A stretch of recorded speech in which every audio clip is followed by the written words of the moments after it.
Мүмкіндігіңізше нақты сипаттамаңызды бере аласыз ба? Сізді не қобалжытады? Сіз үшін ең қорқынышты оқиғалардың жүйесін сипаттап беріңізші. Қуанышыма орай, мені қобалжытатын құбылыстар көп емес және көпшілігінің ықтималдылығы өте аз. Мәселен, жанартаудың ғаламат жарылысы, жер сілкінісі, астероид. Немесе атомдық бомбаның жарылысын алайықшы. Бұны назарға алғаным жөн. Себебі, қаржыландыру мен әлемдік пікірталастардың көп бөлігі ядролық қарусыздандыруға кетіп жатыр. Осы бағытта жұмыстардың жасалып жатқандығына ризамын. Сондықтан да өмірімде ядролық соғыстың болу мүмкіндігін өте төмен деп санаймын. Алайда, эболадан да қауіпті эпидемияның тарап кету қаупін 50%-дан да жоғары деп есептеймін.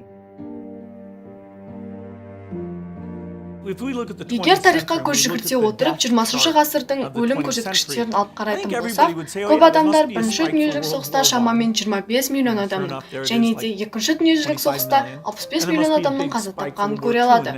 Екінші дүниежүзілік соғыстан соң, одан әрімен жүрсек, графтағы тағы бір үлкен ауытқуды байқауға болады. Және бұл көрсеткішке көпшілік қауым бұнысы несі? Бұл не деп таңданулары мүмкін.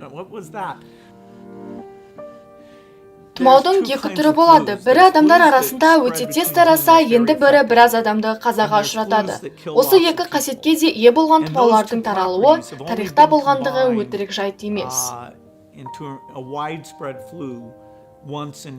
Испан тұмауын осы санатқа жатқыза аламыз. Бастапқыда бұл дерт қайдан шыққаны белгісіз болатын. Бәлкім, сол кездегі испан прессасының бар оқиғаны бүкпес жариялағанына орай испан тұмауы деп аталып кеткен болар. Эпидемияның жазбаларына сай, бұл бір үлкен оқиға.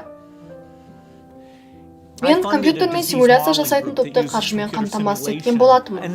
Және бұл жоспар бізге полиомиелитті жаюымыз үшін Нигерияның қай бөліктерінде белсенді жұмыс істеуіміз керек екенін анықтауға айтарлықтай көмегін тигізді. Қазірдің өзінде кейбіреулердің мұнда испан тұмауы секілді бірдеме деп пайымдауы табиғи құбылыс. Денсаулық сақтау жүйесі сіздер ойлағандарыңыздан да жақсырақ. Біз мұны тексеріп те көрдік. Осыған орай түйіндеме жасауға да тура келді. Бірақтан, көрсеткіміз келгені аурудың таралу үдерісінің едәуір кеңдігі қазіргі көлік қатынастары 1918 жылға қарағанда 50%-ға артқан. Картадан көріп тұрғандарыңыздай, тұмаудың елді мекендер арқылы бүкіл әлемге таралғанын байқай аласыз.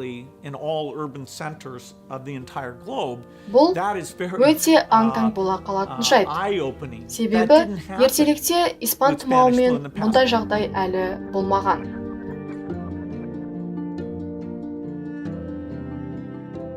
Осы жобаның потенциалын түбегейлі іске қосуымызға мүмкіндік тек соңғы 10 жылдықта ғана туды. Дәрі-дәрмектер туралы сөз қозғағанымызда, кішкентай молекулалар мен сонау биологиялық нароздар және антиденелер секілді субкластарды ескереміз. Антиденелер бұл иммун жүйесі жасап шығарған аурумен күресетін молекулалар. Бүгін антиденелер деген ұғым олардың көптеп әрі тез жасалуына міндетін түсінік. Десек те, эбола эпидемиясы біздің одан да қауіпті әрі тез тарайтын эпидемияларға қауқарсыз екендігімізді көрсетті деп ойлаймын. Осы секілді жайттар үлкен қатерге ие. Ондай апат қазіргі таңда әбден ықтимал болып қана қоймай, жылына 10 миллион адамды қыру қаупі бар. Сол себепті әскери дайындыққа қаржы жұмсамай, есесіне жылына миллиард доллардан да аз қаражатты R&D медициналық сауалнамаларына, жұмыс пен қамтамасыз ету мен әскери кросс даярлау бағдарламаларына логистика үшін дамытып жұмсағанымыз жөн, қолымыздан келеді. Алайда, қазіргідей секілді ескертулер болмауы мүмкін. Бұл сырт көзге қарапайым инвестиция болып көрінсе де, күллі адамзатты үлкен тоқыраудан аман алып қала алады.